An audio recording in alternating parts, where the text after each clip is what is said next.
This year's NBA draft gave the league quite a few promising rookies and plenty of surprising talents performing at a high level in their first seasons. The narratives that come about at the time of the draft and the following narratives that ensue once these guys actually get on the court and start playing can oftentimes change over time, and in certain instances, top prospects can either end up being better or worse than expected. Because of this wonderful thing we have called hindsight, we have the ability to look back on past decisions and reevaluate them, which is what we'll be doing today.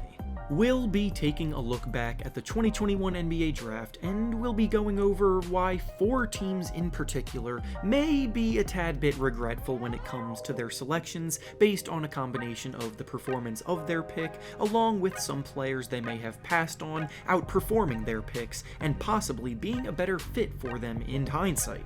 One thing I want to say right off the bat though is that the purpose of this video is not me saying that I think the players I'll be discussing are objectively bad or going to be busts by any means, and they all more than likely will have long productive careers, but based on where they were taken, the emphasis is on how the teams had better options available to them.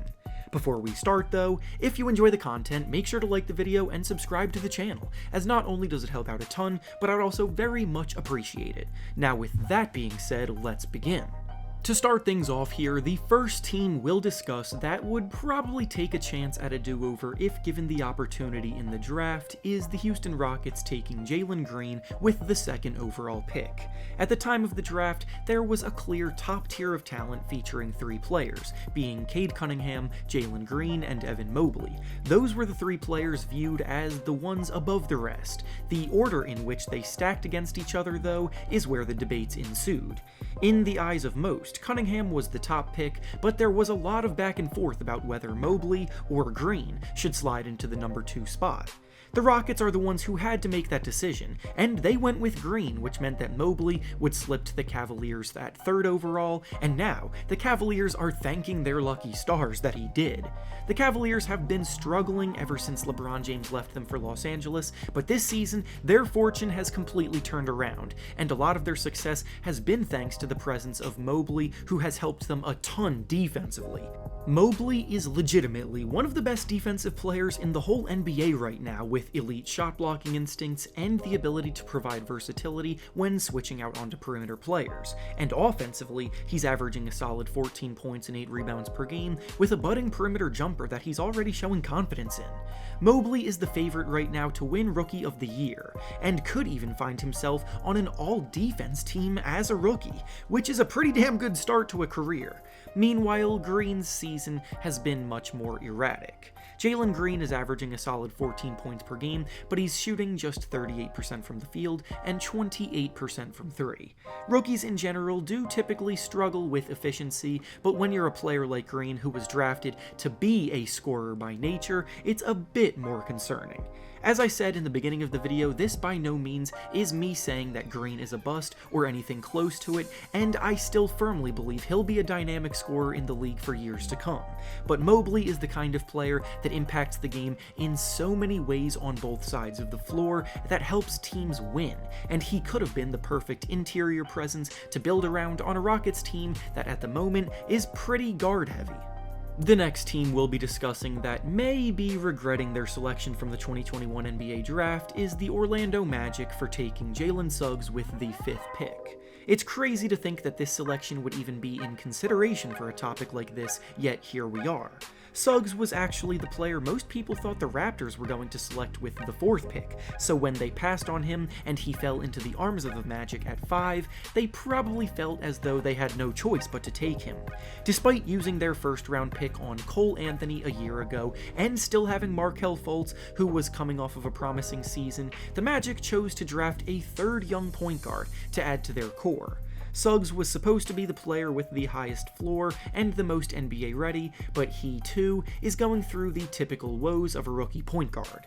He's scoring 12 points per game, but he's doing so while shooting an ugly 34% from the field and 25% from 3. He's turning it over just as often as he's dishing out assists, and especially when you consider how much Cole Anthony has broken out this season, the team has to be thinking that they could have used the pick on a more versatile option available versatile to them instead of tripling down at the point guard spot.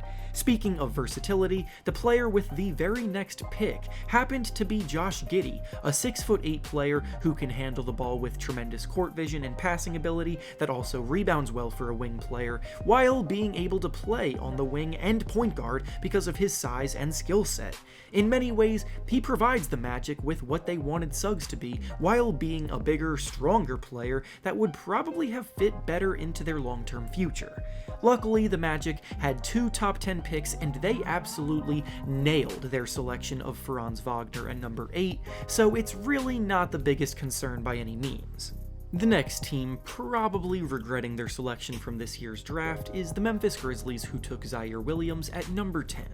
Williams wasn't a player in the top 10 of any mock drafts before the night went down, and when the Grizzlies picked him there, it was a huge surprise to everyone watching, including Grizzlies fans. He was a highly touted prospect coming out of high school, but had a pretty inconsistent season at Stanford, and his draft status was pretty heavily relying on the potential that people saw in him from before the year. The pick that the Grizzlies selected him with was the big bonus that they received in the trade that they made when they shipped out Jonas Valanciunas. So his success is a bit of a barometer of how well they did in that trade, and by taking such a big risk with it, there's going to be much more margin for error. His size, athleticism, and natural talent are what made his upside tempting, but he shot the ball poorly in college and is still shooting poorly in the NBA right now, making just 35% of his shots and 24% of his threes. Other players that were projected to be taken in that range include James Bouknight, Moses Moody, and Chris Duarte, all of which the Grizzlies passed on, and now all of which have been pretty solid players with their new teams. So even though the Grizzlies are having a fantastic season so far, they have to be wondering if it could be even better if Williams' minutes, which have been pretty big negatively, statistically at least, could be replaced by a better alternative. And finally, the last team we'll be discussing today that may be regretting their pick from this year's draft is the Washington Wizards, who took Corey Kispert with the 15th pick. Kispert was supposed to be a knockdown, lights-out shooter in this year's draft, and his shooting ability was the big sell for him.